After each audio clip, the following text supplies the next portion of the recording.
لك صوري لنا روتيناتك يا زهرة. بكون بصراحة متضايقة وخجلانة أصورك الروتين بهيك أوضة بصراحة، بس بعد كلماتكم وتحفيزاتكم وتشجيعاتكم تشجعت. يا جماعة هذا هو واقعنا وهذا هو وضعنا، ما في شي مخبى. الحمد لله رب العالمين على عطاء ورضا، وإن شاء الله بهمتكم وفزعتكم ووقفتكم معي بنحقق الشروط، بنحقق الشروط وبنصير نستفاد من القناة.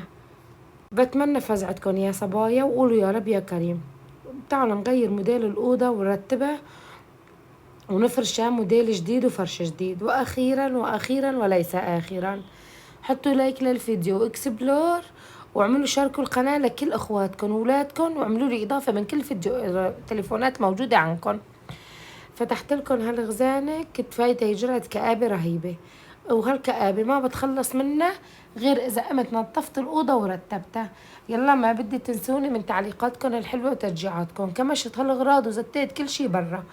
وبعد ما زتيت كل شي برا يا جماعة، صارت الشتا تشتي علي. قلت يي ولي على قامتك يا زهرة، كلها بيجي فوق بعضها. وشايفين هاي الغزانة؟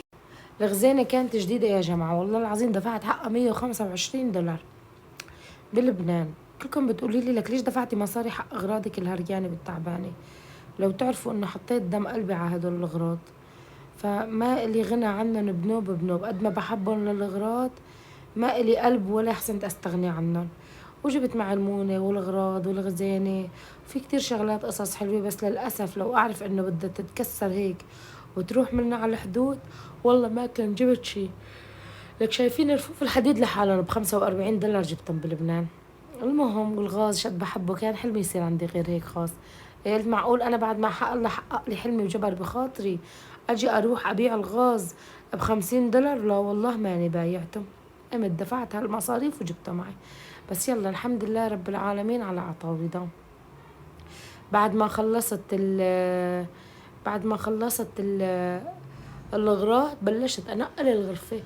بتعرفوا إذا الغرفة ما ترتبت وحطيتي لمسات السحرية عليها وبعدين قعدتي ترتبي ما بتترتب. غسلت طبعا، رشيت الأرض، شطفت تحتهم، مديتهم رديتهم.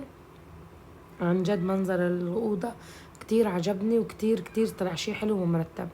وبعد ما خلصت حطيت الغاز تحت الشباك مشان إذا بقلي شي مقالي تروح الزيت كله لبرا. ايه، وجيت هدول الكنبايت بدي اعملهم مثل التخوتة، عملتهم مثل التخت، بعدين ما عجبوني، بدي اعمل تخت هون ضغط هون. والله يا جماعة ما زبطوا معي، والله يا جماعة ما زبطوا معي. أم قلت خلص رجعيهم خليهم على شكل كنبايات. بس حطيت أول ما واحد يفوت عليكي حطيت الكنبايات جنب الباب، والله طلعوا منظرهم كتير حلو بجنن. هي كمية هالوسخ ليش قد بشتغل بهالبيت وش قد بنظفه ما بيلتحق له. بتعرفوا ليش هيك يا جماعة؟ لأنه كل قعدتنا أكلنا شربنا نومتنا كله بهالأوضة، فبسرعة بتتوسخ، بس كمان بسرعة بتتلملم، يعني مليحة.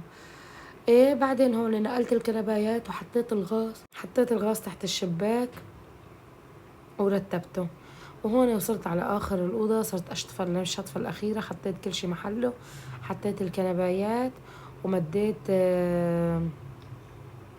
ومديت البيت. هون بالوقت هذا كانت برا عم بتشتي وانا مستعجله عم برقد بايدي فوق اجري، ما كان في عندي غير يزن بالبيت، ورمضان كان نايم.